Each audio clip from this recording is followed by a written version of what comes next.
طلاق کی شرح میں مسلسل اضافہ ہو رہا ہے پاکستان، اور اب اس حد تک ہو گیا کہ بچیاں جاتی ہیں شادی کے لیے تو وہ ظاہر ہے مردوں کا بھی عمل ٹھیک نہیں ہوگا، کہیں نہ کہیں ان کی بھی غلطی کمی کوتاہی ہوگی، لیکن یہ فیشن بن چکا ہے کہ ڈیورس ہو گئی ہے تو اس کو بڑا فخر سے پیش کیا جاتا ہے کہ میں تو جان چھڑا لی۔ یہ کس طرح کا یہ شریعت کیا کہتی ہے اس سے؟ دیکھیں جی، شریعت تو یہ کہتی ہے، ابو داؤد میں حدیث ہے کہ حلال چیزوں میں اللہ تعالیٰ کو سب سے ناپسند طلاق ہے۔ حلال اس لیے کہ بعض اوقات جینون ضرورت ہو جاتی ہے، یعنی مرد جو ہے بالکل ظالم ہے، عین ممکن ہے کہ روئی نکال رہے اس بیوی کی، اسے اتنا مارے قتل کر دے، یا وہ نہ مرد ہے، اس طرح کا بھی ایشو ہو سکتا ہے۔ طلاق اتنا سینسٹیو ایشو ہے کہ صحیح مسلم میں حدیث ہے کہ شام کے وقت شیطان جو ہے وہ روزانہ میٹنگ کال کرتا ہے اور اس کا تخت پانیوں پہ لگا ہوا ہے، جو بعض ماڈرن سکالرز نے کہا کہ عین ممکن ہے یہ برمودا ٹرائنگل پہ لگا ہو۔ بہرحال وہ اپنے سارے چیلوں کو اکٹھا کرتا ہے، وہ اسے رپورٹ دیتے ہیں، کوئی کہتا ہے آج میں نے فلاں شخص سے چوری کروائی، فلاں سے بدکاری کروائی۔ شیطان کسی کے گناہ کے اوپر خوشی کا اظہار نہیں کرتا۔ جب ایک چیلا اسے آ کے بتاتا ہے آج میں نے میاں بیوی کے درمیان علیحدگی کروا دی، وہ اسے گلے لگا کے ملتا ہے کہ اصل کام تو نے کیا ہے، کیونکہ یہ خاندانی نظام تو میاں بیوی کے رشتے کے اوپر ڈیپینڈنٹ ہے۔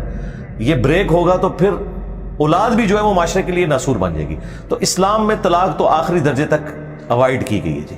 بخاری مسلم میں حدیث ہے کہ عورت ٹیڑھی پسلی سے پیدا ہوئی ہے، یہ اس کے لیے نیگیٹو بات نہیں ہے بلکہ بلٹ ان اس کی کمزوری بتائی گئی ہے۔ اس سے نفع حاصل کرو، اس سے سیدھا کرنے کی کوشش نہ کرو، سیدھا کرتے ہوئے اسے توڑ بیٹھو گے اور اسے توڑنا، اسے طلاق دینا ہے۔ مسلم شریف میں حدیث ہے کوئی بھی مومن اپنی مومنہ بیوی سے بغض نہ رکھے۔ بخاری مسلم میں حدیث ہے میں اپنی وفات کے بعد سب سے بڑی آزمائش تمہارے لیے تمہاری بیویاں چھوڑ کے جا رہا ہوں، تمہاری عورتیں ہیں، ان کے ساتھ حسن سلوک کرنا ہے۔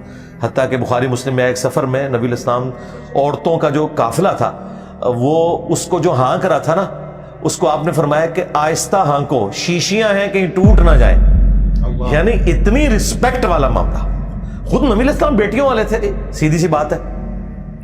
تو طلاق آخری درجے میں وائڈ ہونی چاہیے۔ یہ معاشرے میں طلاق ہو رہی ہے، اس کی سب سے بڑی ریزن جو ہے ہماری معاشرتی اقدار کا ٹوٹ جانا ہے، پلس میڈیا جس طریقے سے گلیمرائز کر کے میاں بیوی کے رشتے کو پیش کرتا ہے۔ بیوی بھی سمجھتی ہے کہ جاتے ہی میں نے جو ہے پتہ نہیں فلاں گاڑی کے اندر جا کے بیٹھ جانا ہے اور فلاں بنگلہ میرا انتظار کر رہا ہے، اسے تو نہیں پتا کہ ساس انتظار کر رہی ہے، اگرچہ وہ اس کی سگی خالہ ہی کیوں نہ ہو۔ شادی سے پہلے تو وہ خالہ اپنے خامن سے لڑ رہی ہوتی ہے اپنی بھانجیوں اور بھتیجوں کے پیچھے، اور شادی کے بعد انہی عورتوں کو وہ غلام بنا لیتی ہیں اور اکثر علیحدگیاں ہو جاتی ہیں۔ دوسری بڑی ریزن جو ہے وہ اکانومی ہے جی، سیدھی سی بات ہے۔ جب گھر میں پیسہ نہیں ہوگا نا تو لڑائی جھگڑے ہوں گے۔ آپ نے تیسری ریزن کے اوپر روشنی ڈالی سر، وہ بھی بڑی امپورٹنٹ ہے، اور وہ ہے عشق ممنوع۔ ہاں، وہاں پہ بھی میں آنے لگا تھا۔ اس کے بعد اگر کوئی چیز ہے نا تو یاد رکھیں کہ میاں بیوی کے درمیان جو بانڈ ہے نا وہ دو چیزوں کے اوپر ہے، سیکس اور اولاد۔ کسی ایک معاملے میں بھی کوتاہی ہوگی نا یہ رشتہ کمزور ہو جائے گا۔ اگر اولاد نہیں ہو رہی ہے پھر بھی میاں بیوی اس مضبوط بانڈ میں نہیں رہتے۔